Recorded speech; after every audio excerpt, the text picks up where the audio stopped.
Eto-andrano moa zany dia ny tanàna ny firenena malagasy manerana ny nosy. Tsy anaiko intsony ny ady seza ataon'ny mpanao politika. Irahantsika mahafantatra amin'izao fotoana izao taorian'iny fanapakevitra navoaka ny ACC zany dia miady maro anisa daholo izay antoko milaza tena fa hoe tokony hanendy ny Premier ministre zany. Ady seza anankiray izay. Dia hitantsika koa zany fa anatin'io foansotsikevitra navoaka ny fanapakevitra navoaka ny ACC iny antoko telo lehibe zany voakasika amin'iny zany. Dia ahoana zany ny antoko hafa rehetra izay mihevy tena fa manana maizy azy izay tsy tafiditra anatin'io zany satria izay tafiditra anatin'io fitondrana io no ifehy ny fojotran'ny fifidianana zany izay atao ato zany.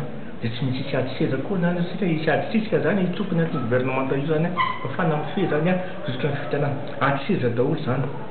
Le ady seza zany tsy makany amin'ny tombontsoan'ny vahoaka sy ny firenena mihitsy fa tombontsoan'ny atoka sy tombontsoan'ny mpitarika politika izay misy eto amintsika ihany zany.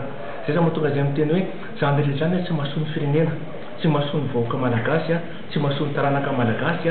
Dia izay zany mitako hoe aoka izay ny ady seza izay mamboatry ny vahoaka sy mamboatry ny firenena rapitso zoma voalohan'ny volana jiona mikambaraika hatramin'ny resy fefany manintana malagasy rehetra izay tia tanindrazana ary tsara sitrapo ampanino izay azona ampirimina rehetrarehetra zany n'aiza misy azy lakolosy, sarimbolany, sifflet, klaxon n'aiza misy azy ataontsika mafy be aorian'izao tontolo izao aoka izay ny ady seza izay tsy mahasoa ny firenena mihitsy.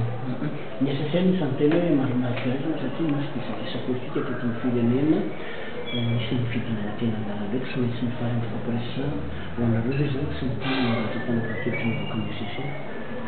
Ny amin'ny fanapakevitra ny mitombona mitombona ny fanapakevitra fa moa ve le mpanao politika eto amintsika zany manana izay fahahendrena zay. Manana fahendrena iroso makany amin'ny famahana marina ny krizy ary famahana krizy makany amin'ny tombontsoan'ny firenena. Any ange ny fanontaniana zava-misy atreto misy zany zava-misy na fisiany ady seza io fotsiny dia mampiseho fa hoe izay mahazo Premier ministre izay mahazo seza maro no ifehy ny fifidianana. Dikan'izany izay tsy anatin'io zany tsy maintsy hanohitra satria tombontsoany roa zany tsy maintsy arovany roa voalohany zany ny dikany.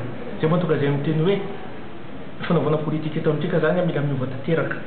Ary tokony olona tsy manao politika zany no mitatana io gouvernementa io sy mandrafitra io gouvernementa io mba fana zany miala amin'ny adila politika sy ady seza sy fifaninanana tsy marina fa atsika miroso amin'ny fifidianana madio milamina tsy misy eritreritra ary ikeny rehetra.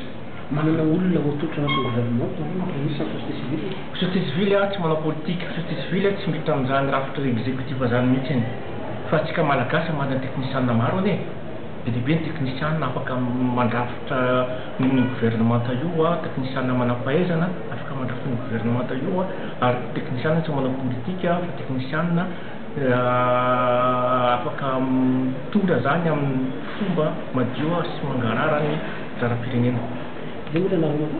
Ndriandamo Mamoto filohan'ny voamiera fifidianana atao amin'ny Etsika Roy.